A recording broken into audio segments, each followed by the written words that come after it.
Let's get started. So, hi again, everybody. I'm Alex Wesley, the Director of Marketing for USTA New England.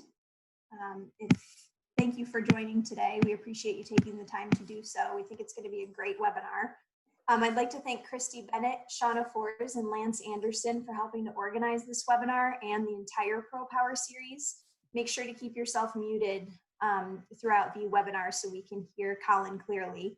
And feel free to send chats to either the USTA New England team or to Colin throughout the presentation, and we'll make sure to get your questions answered. So today we're lucky enough to have Colin McCullough with us today to talk about what to expect from our players post-pandemic, a really important topic to talk about right now.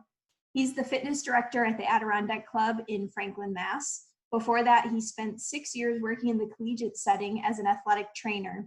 He has a bachelor's degree in kinesiology from UMass Amherst and a master's degree in athletic training from Bridgewater State University. He's a certified strength and conditioning specialist, certified athletic trainer, and youth fitness specialist. So really, he's the perfect person to talk to us today about what to expect from our players as we get back on the court. So without further ado, Colin, go ahead. Awesome. All right. Yeah, I appreciate you guys all being here. This is a wild time to try to put together some content that is usable for you guys, but I'm excited to be here and hopefully able to share you guys some stuff that we're working on currently in our training, and hopefully you guys can use with your athletes now. I'm just going to get my slides set up here. If you have questions, drop it in the chat. I'll try to keep track of it. With the shared screen, it can get a little challenging, but it should give me a little notification. So obviously we're in the shutdown, and unfortunately we don't know how long that's going to last, right? My focus today is to try to address this 3 areas of what we can do with our athletes now, things to keep in mind when we return, and then hopefully give you guys a bunch of stuff to increase performance in the future. I've included a link. It should be in the chat, and I'll put it in the chat again before you guys leave. That's got links to everything that's in here, my lecture slides, and videos and playlists and stuff for you guys. So you guys have some stuff that I tend to get excited and talk quickly, so you can go and refer back. So my big concern right now is we've got a lot of athletes, and typically our athletes are doing stuff. They're going to school, they're staying hopefully semi-active, maybe they're playing in other sports. Right now, from the polls we've done with our parents, our athletes aren't doing a lot. So we're losing some of those adaptations. They're starting to get into that detraining effect, and that's not great, because that's where we can start to, if we don't modify what we're doing, we're looking at injury risk. Now, our youth athletes might be more resilient. Hopefully they're in the backyard playing around and doing some stuff that they should be doing anyways, not just sports.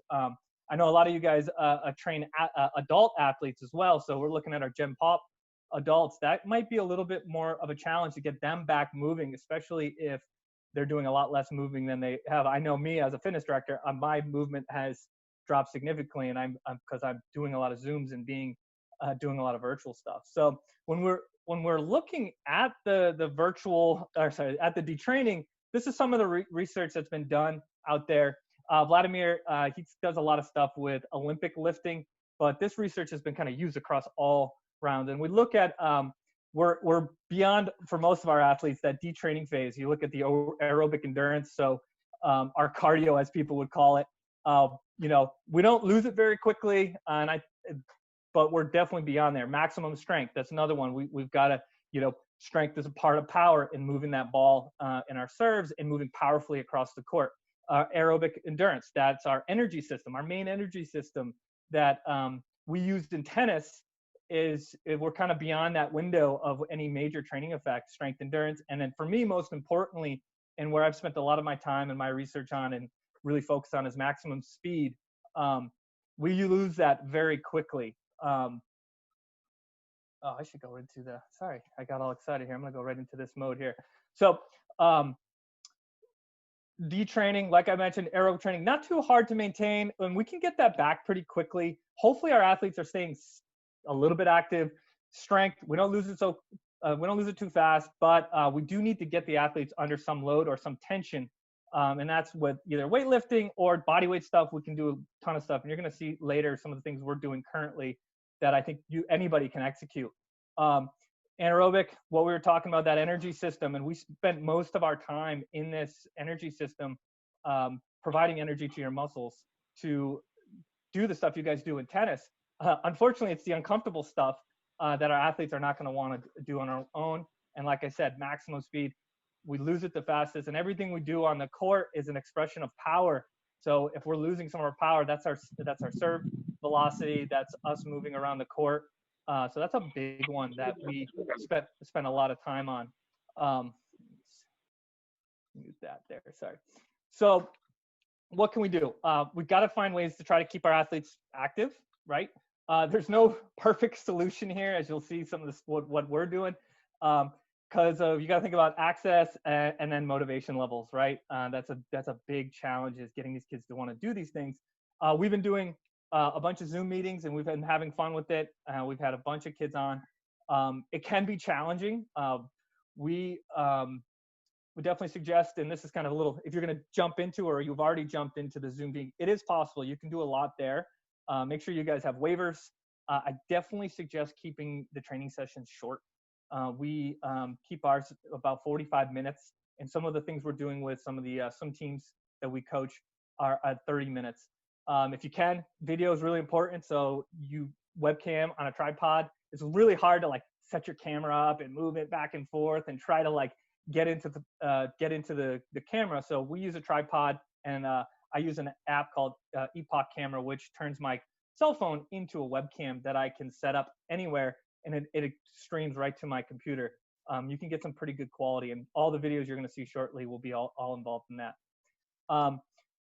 I'm sure a lot of you guys are experiencing this. The parents may not be able to help you out much with, prodding the kids. They've got homeschooling. They're trying to work from home. Maybe some of them are unemployed, so the stress level at home is a little bit higher. I know I've chatted with a couple parents that have been, they're in some pretty rough spots and they can't even deal with it. Goal, let's try to make it as easy as possible for the parent.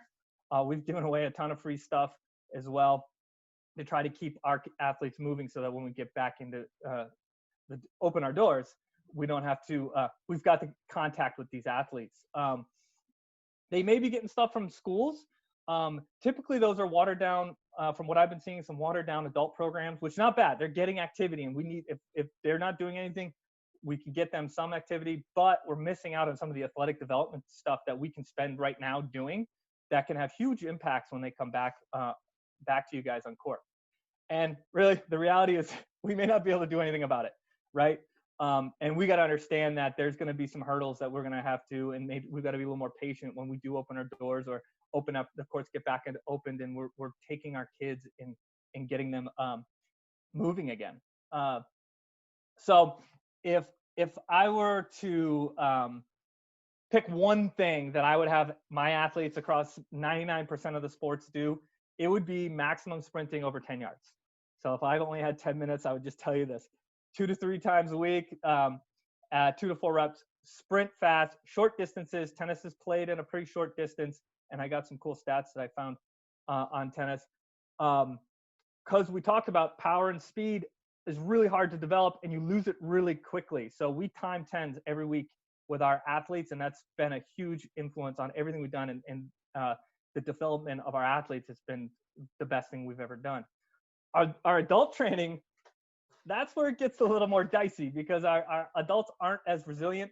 My biggest concern about having adults sprint like this, it'd be them getting competitive and popping an Achilles tendon, which is unfortunately can be pretty common.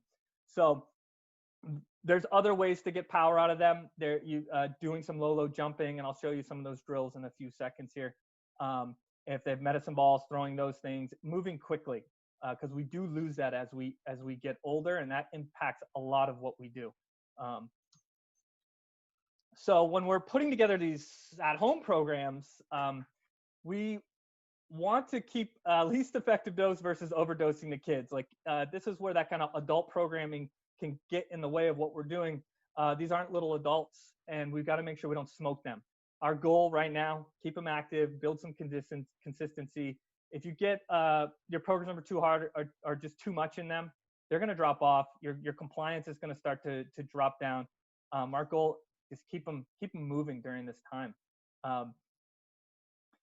So how do we make this, why we're not in the club, all work? I highly suggest making programming templates. I've shared mine, and you're going to see them in a few seconds, and I'm going to do some short clips on there.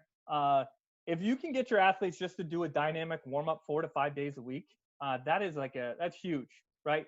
Because we can address a lot of athletic movements. We can keep them active. We can throw in some shoulder mobility stuff, and you'll see some of the stuff later.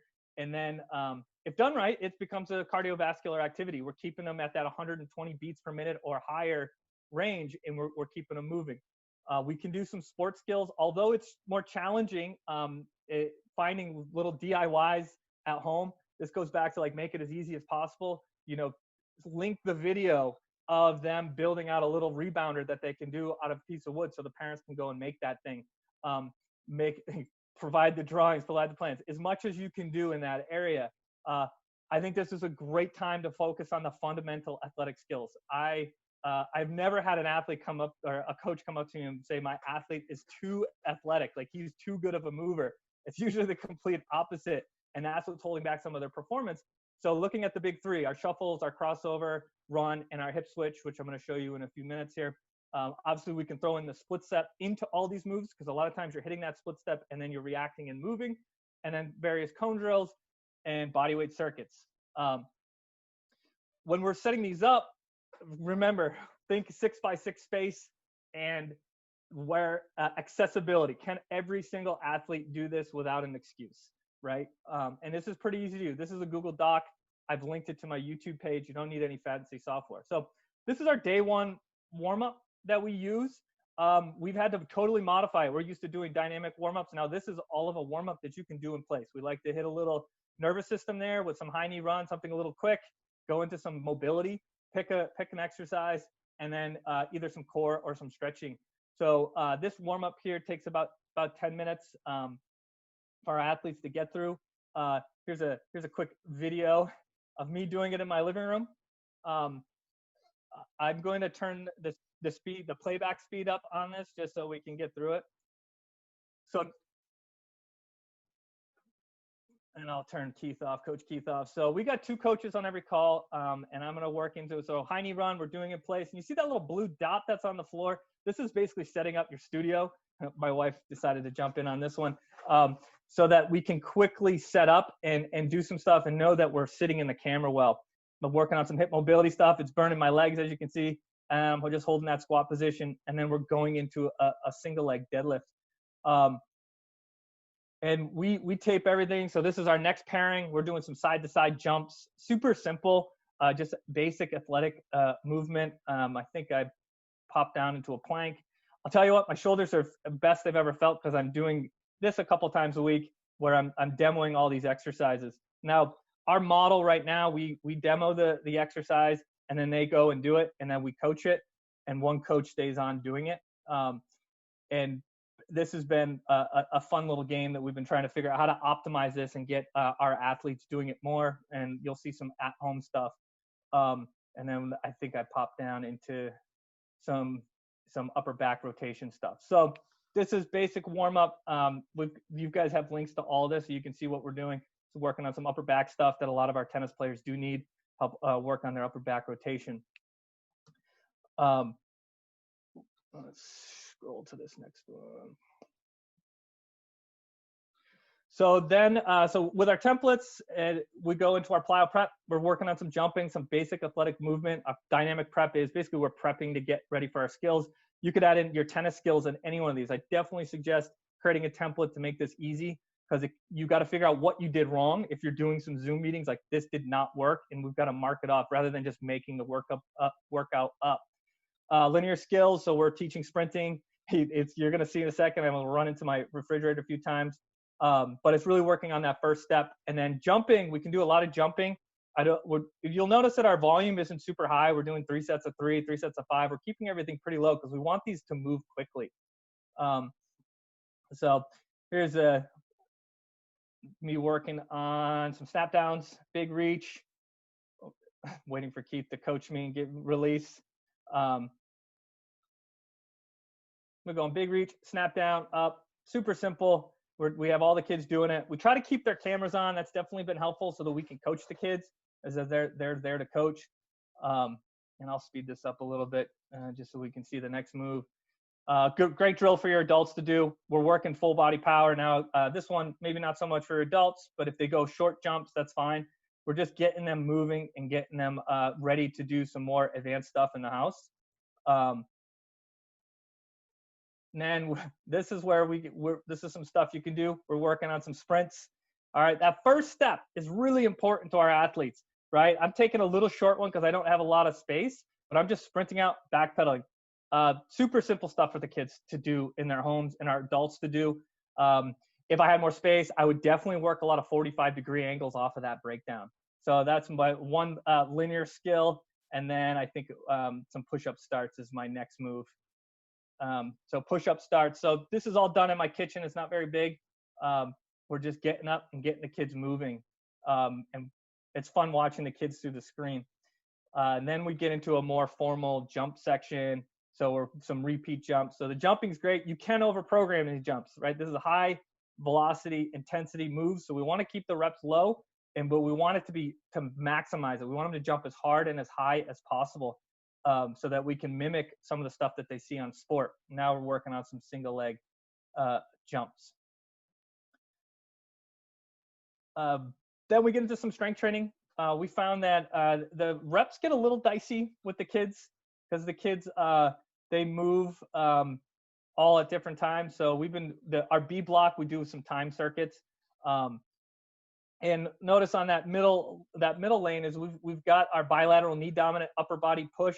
That's to help us organize our movement across 2 days or 3 days so that we're not doing the same thing and we're balance everything out. So you guys, like I said, you guys have access to all of this. And you can build your own programming out of it. Just plug and play and have some fun with it. And it's a pretty good program to keep your athletes moving.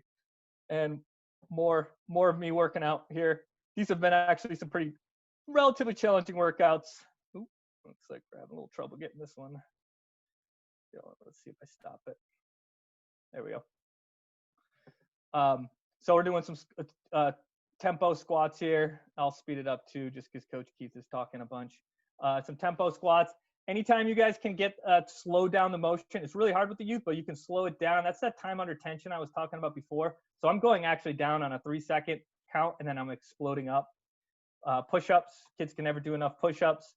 And then we're just putting 4 exercises, push-ups, core exercises. Pretty simple stuff, just to keep them moving. Again, we're not smoking the kids. We're just trying to get them sweaty. We want them to have a little fun. We want them to go to their parents and say, we had a great time. So that, and then keep them in it so that when we can get them back in, they could be coming back as soon as possible. Let's go to the next one. So our time-based circuits, I know it says A block, I should say B block, but our time-based circuits, I'm getting a little sweaty here. This is towards the end of it. Now, you don't have to do the whole workout. I did because I wanted to get my workout in, but you guys can set it up where you film the workouts before, and then you split screen like we're doing, and then you say, hey guys, this is what we're doing, and then you can go and coach. I think the best model is 2 coaches, but that might not be feasible where you have a coach demoing and a coach coaching all the squares. That's been the best move. And like I said, my shoulders have been feeling great because we've been doing a ton of prone Ys and stuff with our athletes. And then we're into our reverse lunge. So that's more of our strength stuff. We've got a day 2. We won't go through that. Our day 2 jumps, skill work, plyo prep. So you can see it's the same format. It makes it really easy for us. And we're trying to hit the big 3. So maybe the big 4. So our sprinting, our lateral shuffle, and our crossover stuff every training session. And it can be done in the house. It's challenging, but it definitely can be done. I'm getting a little excited here to get this going. So this is our lateral step and replace. So we have the kids working back and forth and staying in that athletic position. Very basic skills, and we have our advanced athletes do this. Our collegiate athletes will go through the same sequence where they've got to maintain a good athletic position, and then we progress it from here. My daughter, the fun thing has been trying to do this around kids, a little teeny karaoke, because you can't do the big karaoke step. Try to disassociate those hips. I think we got a couple more drills here.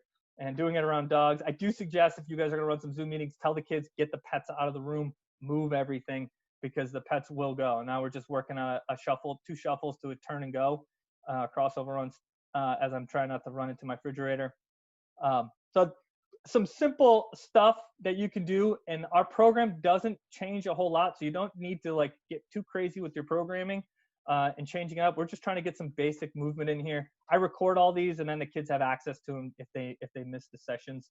And then this is our other day where we're upper body push, bilateral knee bump. We like to work in movements rather than muscles because we're trying to develop the whole athlete here. Our at-home speed and agility program, we've got a dynamic warm-up because our expectation is the kids take this outside or into a little bit more space. Now they can go and do our other warm-up if they don't have time. So I demo it outside. Sorry about that, a little loud. So this is,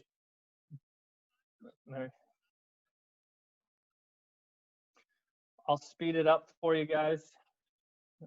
So having demos of everything, and the nice thing with YouTube is if you are going to use YouTube to deliver the service, you can in YouTube you can set the time you want it to start. So a lot of my things are one video, and I just pick the time so that the kids can get a quick access. And this looks a lot like our in-house stuff, but normally I'd have them walking. We get about 50% of our kids have reported doing our at-home by themselves program, which is more than we expected. We were thinking about getting 25 to 30%. So we've been asking the kids frequently about this. Oh, share screen. Is my share screen gone? I got a chat on that. How we looking, Lance? Nope, all by myself here. I can see. Okay, thank you. So our speed training sessions here, very simple, quick, in, out. We're working on our major movements. You guys could add in some sports skills in here, some tennis rackets, control stuff that if they have, or some more advanced things if you guys have some pretty good drills. I think we all have good drills that we can work on.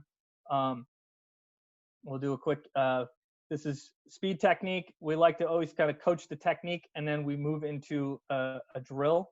So we're working on cracking that concrete, driving our foot into the ground nice and hard with some marching. Very simple drills, good stuff you can throw in your warm-up. And then we get into some skipping. So I want them to be reactive, right? You think about that split step where you guys are hitting the ground and bouncing and reacting. That's what we're trying to train. We're trying to stiffen up those ankles and get that nervous system very responsive so that when we go into our sprinting drills here on the side, we can move quickly and they're prepped. They understand the skill and what they're supposed to be feeling. And these aren't super advanced drills. And then for us, like, I got 2 going at once. We really love having the kids sprint. Not a lot of sprints, but as fast as we can. All right, sprint already. So we're just working on a rolling and sprinting and that big first step in driving out. That's a really important part of getting upfield and making a play, getting up to the net, making a play, very good lean, getting up there. And obviously the way your athletes execute it in a tennis match is going to be a little bit different. But a lot of the mechanics are what we want them to do. So we've got a lateral day, right? On our lateral day, we're working on some jumps. We're always adding some jumps. So they're jumping every day, but the volume is really low. Lateral shuffle, we're working on the lateral shuffle technique. And then we're moving into our skill of the day. Lateral technique, this I think you guys have me just doing some step in place. So this is our push and replace. So we're driving hard off that outside hip. This is really easy stuff to do in a home or outside, and definitely some stuff that you may want to start to incorporate in your practice, and we'll talk more about that later, leaving a 5-minute window to just work on some athletic development stuff. Now we're starting to transition the 2 things together, shuffle to a turn and run. And there's more sports-specific stuff that you guys can do that you commonly see on the court. But we like these drills to start teaching some of those foundational movements we want our athletes to be good at. You'll see some pretty good athletes later that are really solid when we're working on transition skills. Oops, stuck on this page. Oh. So that is some stuff that you guys can do. If you guys have questions, I can keep moving. If you got some questions, I can take a quick look into the chat. or I can grab them at the end. It's a lot. I was nervous to do some of this Zoom stuff at first. It took me a while, but then I jumped on a couple of my coaching friends, and they helped me work through it. Oh, let me get my car. So they helped me work through some of that training and understanding how to deliver this service to our kids. So when we return, I guess I got no questions here. We'll keep plowing through and we'll get them at the end. So when we return, what is reality, right? We can think about what they may do, what they may not do. We've just got to manage our expectations and be patient. I know it's a frustrating time for us all, but we got to understand that they probably didn't do anything. 10% of your athletes are probably going and doing stuff, going for runs and staying active. It's that middle group we don't know. They're not as likely to do stuff. At least that's what we're finding. And we've got about 100 and plus athletes that we work with regularly. And we've got 25, 26 in our virtual program, and then another maybe 10 to 20 in our just online programming where they're doing it on our own. But so that's been the challenge. So when we return, we got to look at this adaptation to training load. And I actually pulled this out of the USTA's training book. I forget the exact name. It's in the next slide.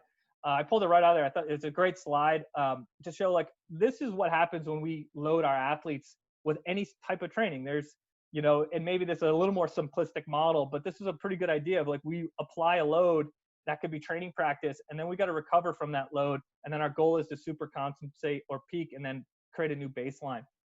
And a lot of times our athletes get, maybe they don't get challenged enough, or they get unfortunately challenged too much. And then they kind of get stale and they get burnt out. So that's a real concern as we get started.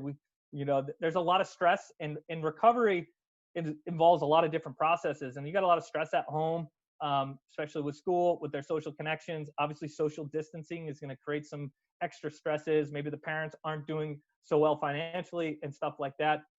That's going to impact their ability to recover. So when we're looking at it, overuse injuries, doing too much too soon, and then our acute injuries, right? Our strains and sprains, fatigue, dropping or lowering of their skill level.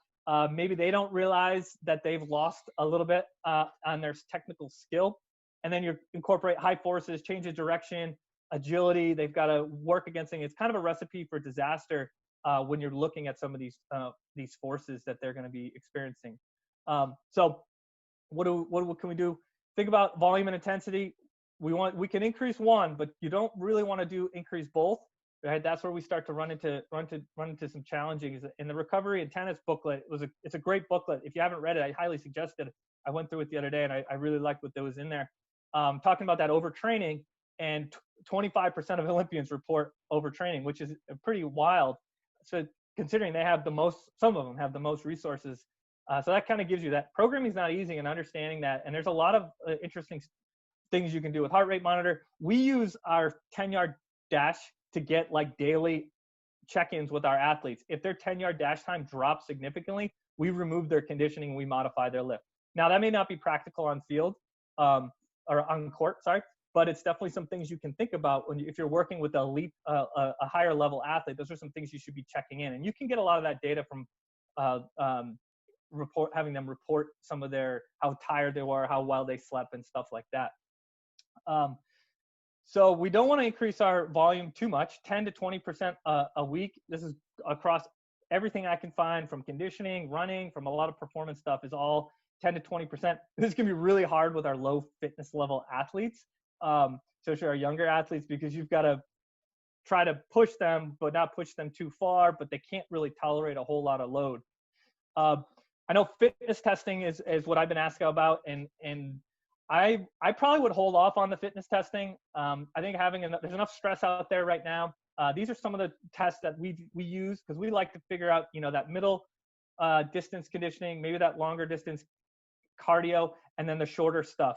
So we use the 75-yard shuttle. We're looking for 15 to our collegiate athletes we want to see, or going into college, or high-level athletes, we want them to be able to do 15 yards out and back for 75 yards in 15 seconds. Our 150-yard shuttle, we want to see a 30-second or lower. And then a 6-minute run test is there's a 12-minute run test. I'm not wild about having our athletes run because I think they run with poor form and it's just setting them up for injury. But I'm okay. Get them up, set up for a 6-minute run test, record their distance, and then you have some baselines to kind of level these kids. Since everything is phased now, a phased return to training is a pretty good idea. And we're going to work over 1 to 3 phases. When we get started, right, and when you get these kids back on court, this is, the warm up is going to be almost a fitness test on its own. We've had some really low conditioning kids come in and do a warm up, and that was too hard for them. So if you do a nice dynamic warm up like we've got set up in this packet, you're going to get an idea of what your athletes can do and how you may unfortunately have to take your practice plan and rip it up and really back the volume off and back the training off. What we like to see in some of the teams that I've worked with, we get in that warm up, we get into a quick 5-minute block of athletic development, right? If we don't spend time on it, our athletes aren't going to get better at it. So if we can spend 5 minutes, some jumps, some throws, and maybe the big 3, like I keep talking about, is this time sprinting. That is by far the biggest change we've made in our sports performance training in the last year, or in the last 5 years. And it's made our athletes so much faster, more athletic. They actually get fired up for getting through warm up and getting to it because they want to beat their time. How you guys could practically do this on court is handheld timers. We have a laser timer, which helps us get through these things quickly. And these are some of our athletes. You can see the laser timers are set up, makes it really quick. And we can test so many athletes. It's one after another. We call out their time and then they write it down, or we have another coach write it down. You can do this hand timers and get a close idea.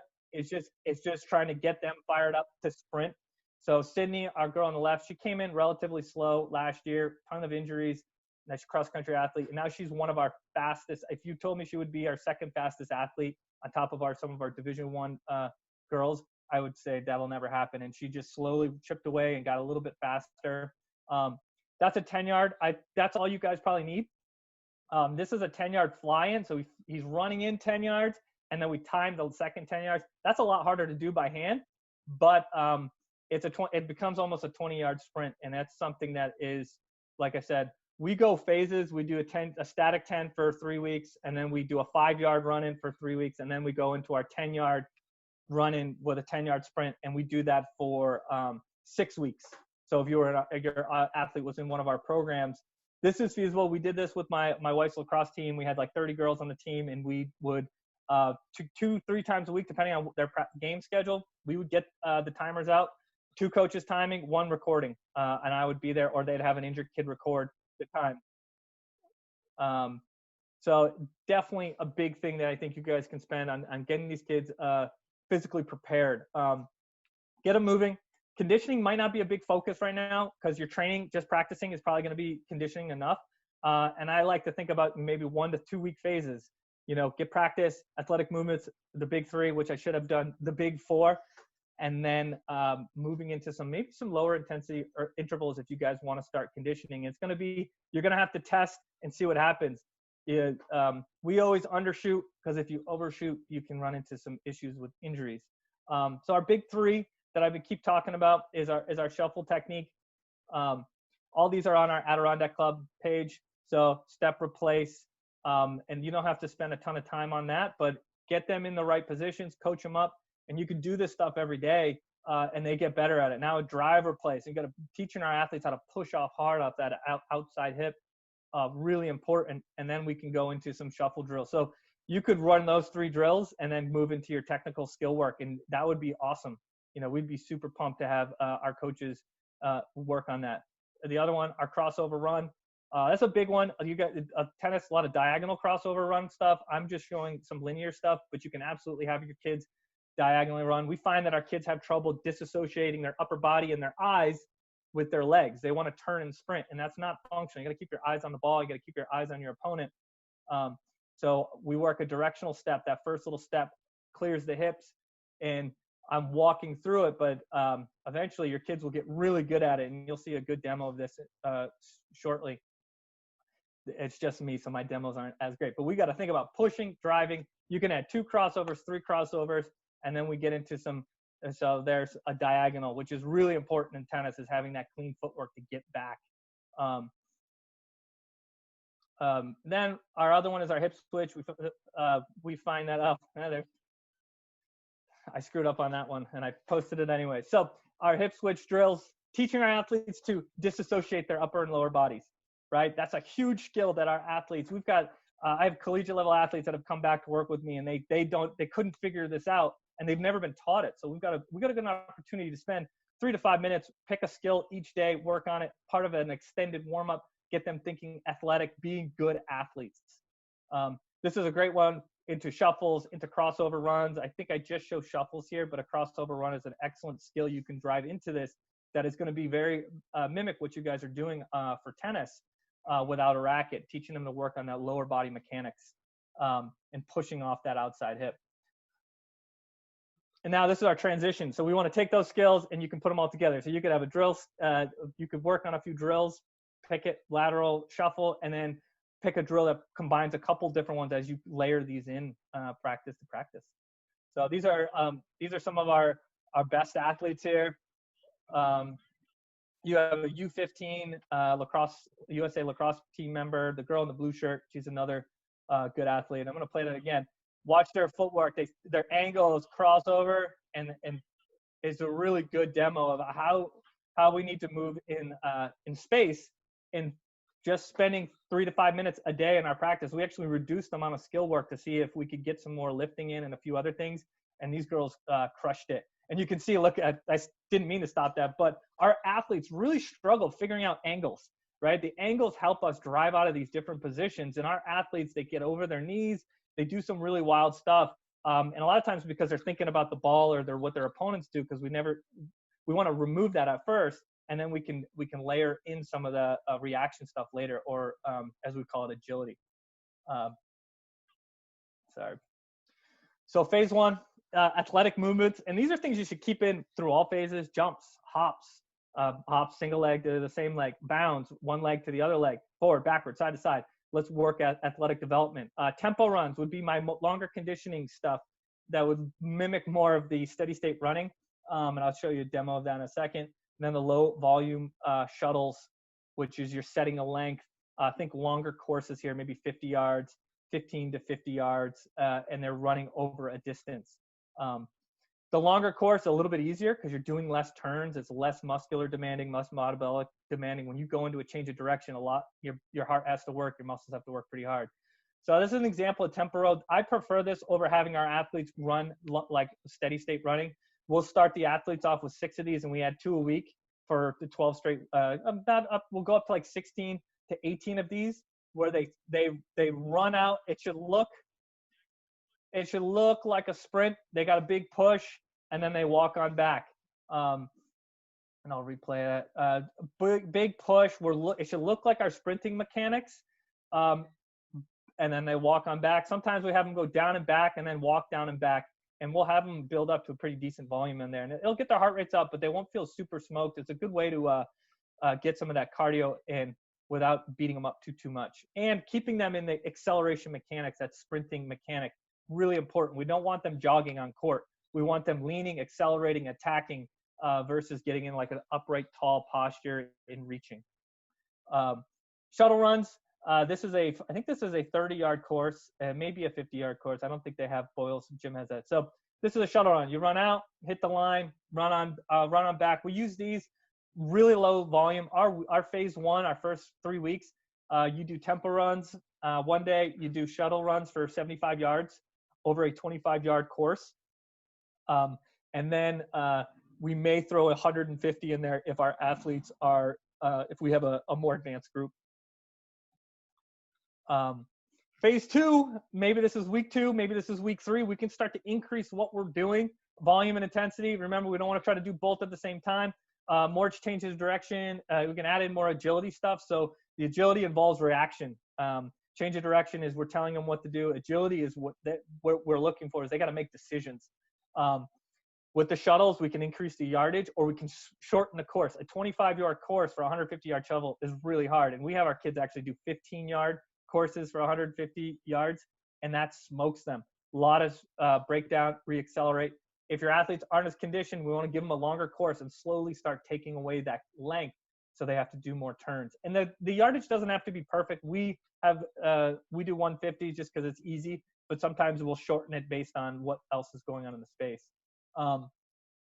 Phase 3 would be, we are back. Hopefully you guys are ramping up for some competition. Maybe you've already started competing, but it's definitely where conditioning our athletes is really becoming a little bit more important. So when we're conditioning, we're trying to develop the physical fitness in certain aspects of the body. We want to get their energy systems working a little bit better, and we want them to be just better at doing their sport. But we got to get our athletes to understand that we're building physical traits. And unfortunately, a lot of our athletes think that conditioning is punishment. Even when I was working at the collegiate setting, like, you have to condition. It's a necessary part of training. It's really uncomfortable. But a lot of times when you say, okay, we're going to do some physical fitness today, they think they're being punished for something. So if you're using conditioning, and I know it's hard not to use conditioning and running for punishment, I definitely suggest you guys try to avoid that, because then it loses credibility when you want to add it on a day or a week where you have a couple, 3-4 days in a row where you don't have matches, and you want to try to condition them, but then they're going to get all sour on you. Also, I interview a lot of adults in my job, and a lot of times they remember the last time they played sports was them throwing up at a practice, and then they're 45 and it's been 20 plus years since they've actually done any activity, because they have this memory. They can't remember. I can't get them to remember what they had for breakfast that day, but they very vividly remember this coach that over-conditioned them or used it a ton as punishment. So you definitely now we're seeing you're playing a little bit with fire there, but it is important, right? When we're looking at conditioning for our tennis athletes, there's kind of 3 main areas that we try to address in our training to keep it simple. You can get in the weeds with conditioning, but keeping it simple is really important. So our short alactives are maybe 1 second to 15 seconds. That's our sprinting. That's our bursting. From what I found, around 70% of tennis is played using this energy system to support the movement. Then your medium lactic, you'll start to feel some burn. It's about 20% of your energy production in tennis. And then your aerobic, your longer distance stuff, is 10% of the energy systems used in tennis. So that fast, quick energy is what you use mostly in tennis, and you've got to replenish that. And the aerobic system helps with that, but we tend to go a little bit too far a lot of times and make our kids run 2 miles, 3 miles. They don't necessarily need that. And a lot of what we think is going on is, we may have created a lot of slow athletes and potentially injured athletes. I can't tell you how many times working in preseasons where we've had coaches send their kids on a 5K, and I come back and I've got at least 1 or 2 stress fractures after this. Running can beat our athletes up. That's why we like the tempo running, because it puts them in that athletic stance versus kind of that jogging, slamming their joints into the ground. This is where we also get sport specific in our training. We like to be athlete specific training, but when it comes to conditioning, we can very clearly mimic what these kids are doing in sports. And if you look at with tennis, and I pulled this out of that USTA booklet, this is your work to rest ratios. They're 1 to 2 to 1 to 4. So 20 to 25 seconds rest between points. So you can set up some of your training around this. And I think it would be pretty smart to do so, especially as you're closing in on your competitive window, as athletes need to start ramping up. So 2 to 5 strokes with 4 directional changes. So for me as a strength coach, I see that, okay, everything we do needs to involve 4 changes direction as we really start to ramp this up. You can look at the yardage that are covered per shot. That 3 yards is not a lot of yardage, and that's really closely mimics our first 2 steps that I'm talking about in our sprint training, is getting upfield. And then total distance per point, you're not a lot. So if you guys have, you don't need a ton of space to do some really cool conditioning. And then styles of play. You guys would probably know that a little bit better than I would. I could see an aggressive athlete needing a little bit more power reserve, and we want that kid to be very, very explosive, so that when he's being aggressive, he's working at a lot lower level of what his max capacity is. So it makes it a little bit easier. And we create this little reserve between what his explosive ability is and then his repeat explosive ability, versus somebody maybe who hangs out on the baseline and runs back and forth. So those are some different styles of play that you guys can think about. When I'm designing intervals for conditioning programs with our athletes, and especially with some team sports, longer intervals don't necessarily have to match that ratio. If you're going to go a minute on or 2 minutes on, they don't always need to rest as long because their intensity is going to be lower. The longer you go, you just can't have the same output. I really like this idea of progressively increasing the rest. So if you're in a phase 2 or moving into your phase 3, adding a few 15 seconds on every 2 reps of some sort of circuit. So maybe you got them shuffling between 2 cones and it's 30 seconds on, or some sort of running circuit where they're running 15 yards back and just doing it for 30 seconds. And then we're slowly increasing their rest period. Or you're doing a 150-yard shuttle. We give them 30 seconds rest on the first set because they should get it done around 30 to 35 seconds. And we keep adding a little bit. Deconditioned athletes, you may have to go a work to rest ratio of 1 to 8. That's reality, unfortunately.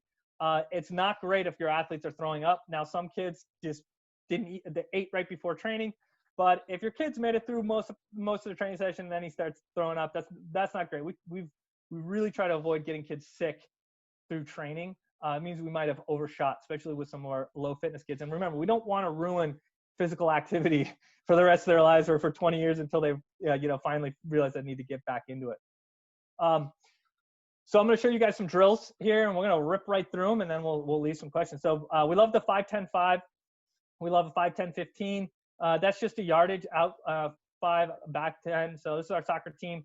And I'll show it. So they're working out 5. This is a good one for our tennis players, and you guys could even go 5-5-5. Like that's enough distance where you could really beat your athletes up, and they forgot how many yardage and then screwed up there. So that's a great drill. 5-10-15. They should have that done in around 15 seconds for your elite athletes. Your younger athletes are probably like 18 to 20 seconds, but your goal is to get that around 15 seconds in practice.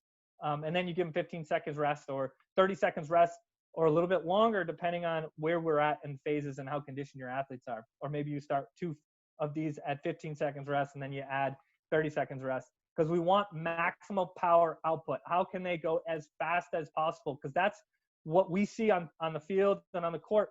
Your more explosive athletes can last longer and can dominate their competition physically when they're ready to rock and roll and they're moving quickly. Matt, I don't know how to say his last name. He's got some pretty good articles on conditioning. I hope this one's really. This is his medium spider drill. You can do a shorter spider drill where you have 4 cones. You got to think about how do you get all your kids to do this. If you got 15, 20 kids, what we like to do is we probably wouldn't set up this with 20 kids. We probably set up the short one where we only need 4 cones, and they work through those 4 cones. They work through those 4 cones, and then they got a kid waiting behind them, and we go 15 on, 15 off, next kid's in. And they jump in, and you can use stacking the kids up as the rest period. So if you want to go 3 times, you can go put 1 in the group and 2 resting, then you're going to 1 to 3 rest to work ratio, and that's a nice way to do that to keep everybody moving. Low box conditioning drills, I'm doing it on a book here, my therapeutic exercise book. This is a good drill. We like these for footwork, and then it's a good way you can set timing up and get the kids moving. It's pretty low load, good for adults as well. I'm going to just get to where I started. So with this, we're thinking about moving athletically, just lifting our feet. A lot of our kids, they jump into these certain things, and we're just trying to lift our feet quickly and reset them in sport so that we can start to push out of these positions. So that's one variation. Might be a little challenging to do on court if you don't have some sort of steps. But we've been doing a lot of this in our programming because, hey, go grab one of your books and it's time to go beat it up. This is one of my favorite drills we do with all of our athletes. It's our split step hip switch to a sprint. These are, once again, some of our better athletes. The one on the end, very good lacrosse player. The one in the middle is our U15 national team player. And the girl in the red is actually a very good tennis player, but she likes to play lacrosse. And we're trying to convince her to play tennis her senior year because she's like getting super fast, super athletic, and she's a pretty good tennis player. So this is a great drill to have your athletes work on. This is a good one to do timed, and you can do it in a short space and have them move. This is like a 10-second drill where they're hitting, and we can start to layer in some of those skills that we were working before, that one gets tiring really quick. I don't like demoing that one. It gets me really sweaty when I'm working with the kids. When we're working in mirror drills, this is a good way with it's like kind of that phase 2 where now they're starting to react and get a little competitive.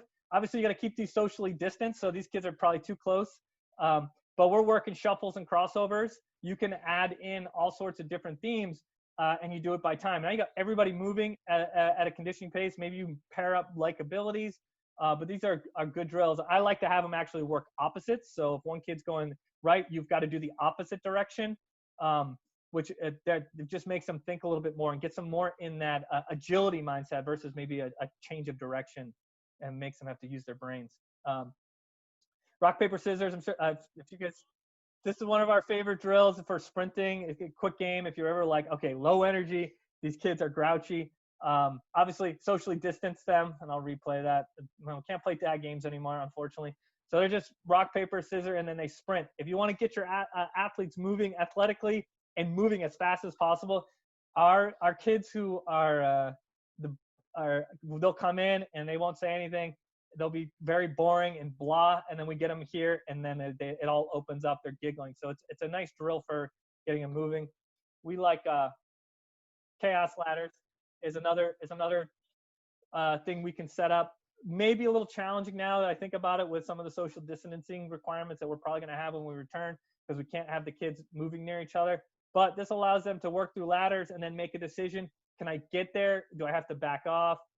And help with some of that decision making, and sometimes they get a little lazy. But just a way, if you have a bunch of kids, to get them moving around each other. Triangle condition drill, another great drill. We will set up a bunch of these with our athletes. We'll set up 6 stations, and we'll just have these our kids move through them. So our first pattern is just out to a cone, and they've got to react to wherever coach points, or we have a kid coach it, and they've got to work in it. And it's nice, you can hit a split step and move into these motions. So it's a good hip switch drill that we like. You can do a bunch of them. You can do these for time. The V conditioning drill, another good one that we like, that we work with our athletes, because we can set up a bunch of them, and it can be set up right off of that same drill. Sprint to a cone, break down. So we're working in short distances, being super explosive, and there's all sorts of fun patterns you can work off this drill. This is one I pulled off my coach's Instagram right before we got on this. I like it because you got to work around some of these patterns, and then she's dropping into a lunge. You guys can set up some of these drills, right, to mimic maybe going into a stroke, right? And maybe you want to kind of put this off to a 45-degree angle where they got to move around a little bit more. Let's see. So there's a million and one drills out there. Our goal kind of have real expectations with our athletes. Keep this really simple. I hope I didn't overload you guys. I was trying to give you guys a bunch of stuff that you guys can start to think about, and you got access to all this. We got to meet our athletes and our adults where they're at. We want to progressively increase volume and intensity, right? That's really important going in there. We do not want our athletes to be sitting on the shelf injured when they've been sitting on the shelf during this time. I really think developing the athlete is just as important as any sports skill, and it doesn't take a lot of time. Like I said, 5 minutes. If you can block 5-minute period in every single one of your practices, it's going to pay out big time. And that's how long our skill period is 5 minutes.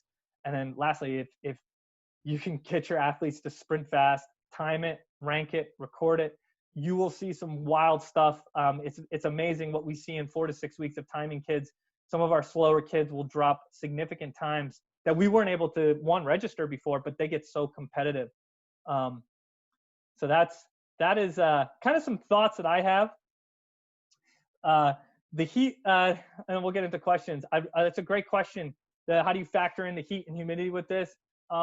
That's a big challenge, and you've got to give them more rest periods, and longer rest periods, more rest periods. When we're doing our conditioning, a lot of times it's inside, but sometimes we take them outside in the summer because they need to be used to that heat load. But you just got to understand that when your plan was to do 150-yard shuttles at sub 30, around 30 seconds, and you were going to give them a 30-second rest, you may want to go 45 seconds and to a minute. And then if movement quality starts to drop off, we cut it. Our goal, we want racehorses, and this is one of our favorite coaches. He always talks about, we were developing racehorses. We want athletes that can be extremely explosive and move very quickly versus workhorses where we're trying to slug through these. So if you're doing a 150-yard shuttle over a 25-yard course and the turns look awful and they're slugging around, we're not getting there where we need to be in terms of quality, in my opinion, where conditioning makes that much sense. But you got to train them in the heat. You just got to reduce, maybe add some rest time or go. I love the graduated rest time. So we got 2 hard ones, 2 a little bit longer rest, and then continue from there. So that's a good question. Do you guys have any other questions? You guys can unmute yourself or drop it in the chat.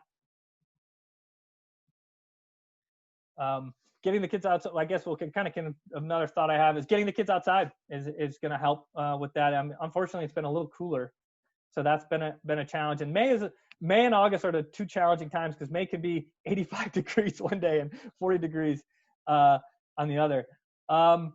Yes, that's a great question. If you're playing on clay, it makes sense to get used to the footwork on clay because you don't have the same purchase on that ground that maybe you have on one of the harder asphalt courts. We do everything on turf because that's what we have space for. But I think that's a good idea. Now, if you're concerned about the technique and the quality of it, you may want to start on a more controlled surface, like a hard surface that they can stick to a little bit, and then transition into a clay surface.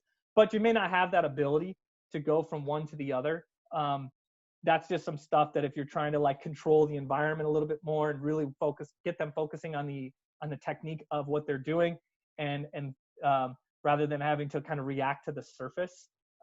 But that's how I would look at it. Like whenever I'm training athletes for combines, we've got a bunch of girls players that go and do combines. I always request from the whatever organization, what surface are you competing on? Because that is going to make a difference. We'll start them on, and then if I have to, they're like, yeah, you guys are going to get timed on an asphalt basketball court.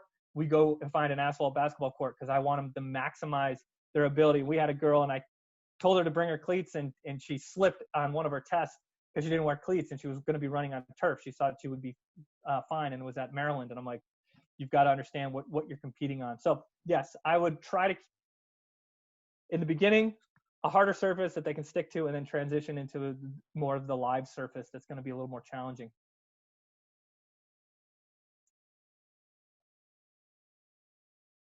Does anybody have any questions about like getting started with Zoom or any of that stuff? I know that was stuff that I'd spent a lot of time researching, and that was pretty nerve-wracking, is getting parents to purchase Zoom training from me. That can all be done with, and you guys will see it's Google Docs, really easy to do through Google Docs and a YouTube account. It's really, really simple.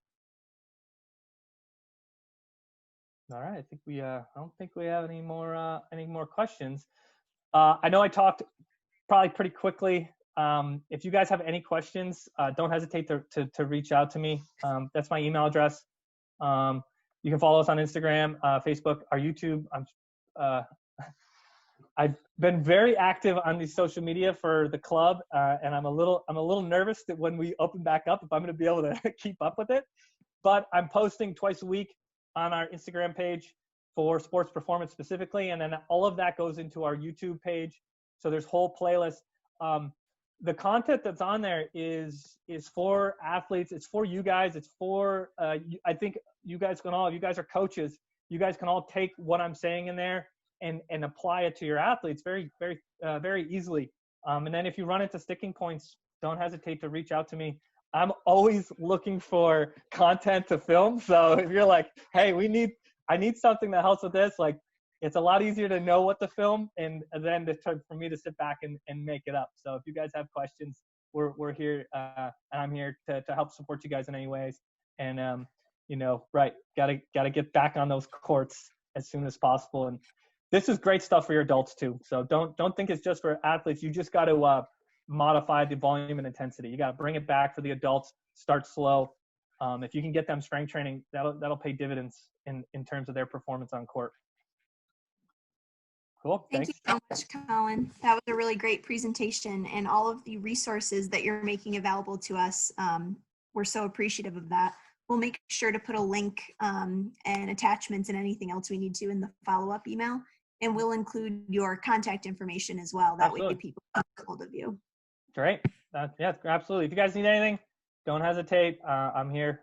Here looking for things to do. So Thanks, Colin. Great problem. stuff. Thanks. Colin. Thanks, Matt. Thanks for being here. Appreciate it. Yeah, appreciate it. Thank you. Have a great day. Stay safe. You too.